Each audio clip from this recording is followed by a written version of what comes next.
Βαγγελίδης και τρίτη συνεχόμενη, αφού είχε νικήσει και πέρυσι στον Ολυμπιακό. Το λάθος του Μέλμπεργκ, ο Τζόνσον γυρίζει την μπάλα στα δίχτυα, κάνει το 2-0 για τον Άρη. Σπάνιο αλλά πραγματικό. Ο Μέλμπεργκ έκανε αυτό το πεδαριώδες λάθος, για την κλάση του αδικαιολόγητο.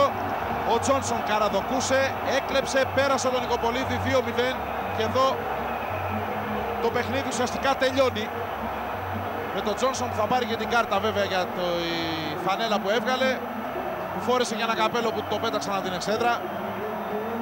Με δεύτερο γκολ προσωπικό αυτή τη φορά κάνει το 2-0.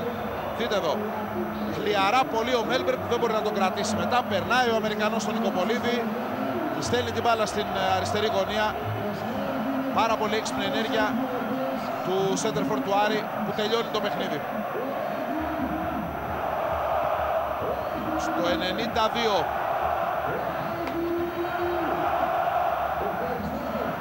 και βέβαια, όπως είπαμε, η κίτρινη στον σκόρερ,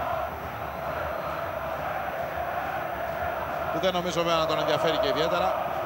Την έβγαλε με... Τη Τζόνσον είναι κοντά μας, 2 γκολ από τον Αμερικανό, MVP ασφαλώς της αναμέτρησης. Τι σημαίνει αυτή η νίκη για τον Άρη? What means this win for us? It's a huge win. You know, the club, we focused on one thing this year, to win the Kipelo. And, you know, we were very unfortunate to win that.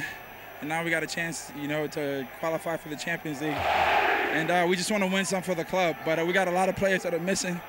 There's opportunity for myself, you know, to be a big part of the team and show the coach and, you know, the fans, you know, when given the opportunity, I can take it.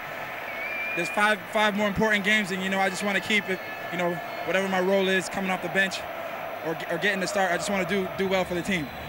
Η αλήθεια είναι ότι είναι για μας ένα πάρα πολύ δύσκολο παιχνίδι. Είχαμε ένα ξεκάθαρο άμεσο στόχο που ήταν το κύπελο. Θέλαμε πάρα πολύ να το κατακτήσουμε και δυστυχώς δεν ήταν εφικτό. Καταλαβαίνετε ότι να συγκεντρωθούμε μετά από τόσες λίγες μέρες ένα τόσο σημαντικό παιχνίδι για μας ήταν δύσκολο. Έπρεπε να μείνουμε όμως προσγειωμένοι.